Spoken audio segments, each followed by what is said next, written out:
Sacred Heart High School welcomes you. Students, today we will be learning mathematics for standard 7, direct proportion and inverse proportion. What is direct proportion?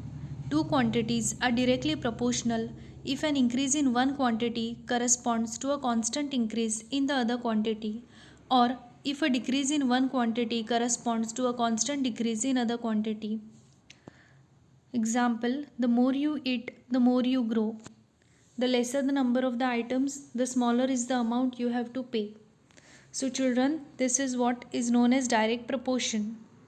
Let us see some more examples. You buy more pens, it will cost you more. So as one quantity increased, the another quantity also increased. Number of students are more number of teachers will be required. You travel less distance, time taken will be less. Number of books are reduced, then weight of the bag is less. So the quantity A and B remains constant in direct proportion. If 10 pens cost 60 rupees, what is the cost of 13 such pens? Let us suppose the cost of 13 pens is X rupees. The number of pens and their cost vary in direct proportion. Let us express the ratio and obtain an equation. Number of pens 10 upon cost of the pens 60. Similarly, number of pens 13 upon cost of the pens which is unknown. We have considered the value as x. Now by cross multiplying we obtain 10x and 60 into 13 gives us 780. Therefore x will remain constant and 10 will be divided by 780 which will give us 78. Therefore, the cost of 13 pence is rupees 78. Children, here we see that when there were 10 pence, it costed you 60 rupees. And now that the number of pens has increased from 10 to 13, the cost of the pens also increased from 60 to 78. So, this is an example of direct proportion. Inverse proportion. What is it? Inverse proportion is when one quantity increases and the other decreases at the same rate. The two quantities are said to be inversely proportional. 4 people can paint a fence in 3 hours. How long will it take 6 people to paint it? It is an inverse proportion. Why? Because as the number of people goes up, the painting time goes down. Here the number of people is quantity A and painting time is your quantity B. So you have seen over here that as the number of people goes up, the painting time goes down. So there is decrease in one quantity and increase in another quantity. So this is an example of inverse proportion. Some more examples. More men, less days to complete the work.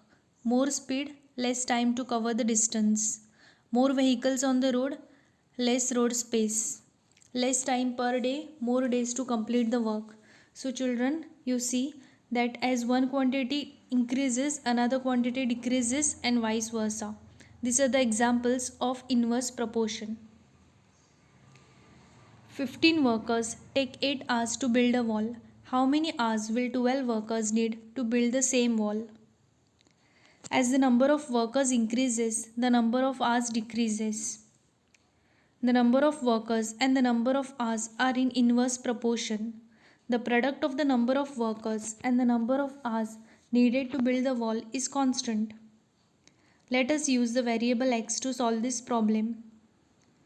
Suppose 12 workers take x hours and 15 workers take 8 hours. We don't know the hours taken by 12 workers, so we have considered it as x. So 12 workers take x hours. Children, now we will write the given data in the mathematical form. That is 12 multiplied by x and 15 multiplied by 8, which gives us 12x and 120. X will remain constant. 12 will be divided by 120, which will give us 10. Therefore, 12 workers will take 10 hours to build the wall. Partnership. When a business is run by two or more persons, it is known as partnership, and the people who are running the business are called partners. The gain losses from the business are divided in the ratio of their inputs, where input is calculated as the product of amount of investment and time period of investment. Let's see this with an example. Sam and Atharva invested 2100 and 2800 rupees respectively and started a business. They made a profit of 3500 rupees. How should it be shared? Let us find out the proportion of the investments. So first we'll find out the proportion of investment. Sam had contributed 2100 and Atharva's contribution was 2800, which is equal to 3:4. We have found out the proportion of investment. Now let us find out the profit must also be shared in the same proportion. Sam and Atharva has invested particular amount in a business and they should share the profit also in the same proportion.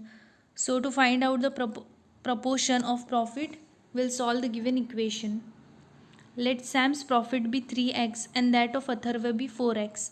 Then 3x plus 4x is equal to 3500 as total profit is 3500. Addition of 3x plus 4x gives us 7x is equal to 3500. Children, now x will remain constant and 3500 will be divided by 7, which gives us 500. Now we have got the value of x. We will substitute the value of x in the given equation, that is Sam's profit is 3x and Atharva's share is 4x. So putting the values in the given equation, we get 3 into 500 and 4 into 500. Sam's share is 1500 and Atharva's share is 2000.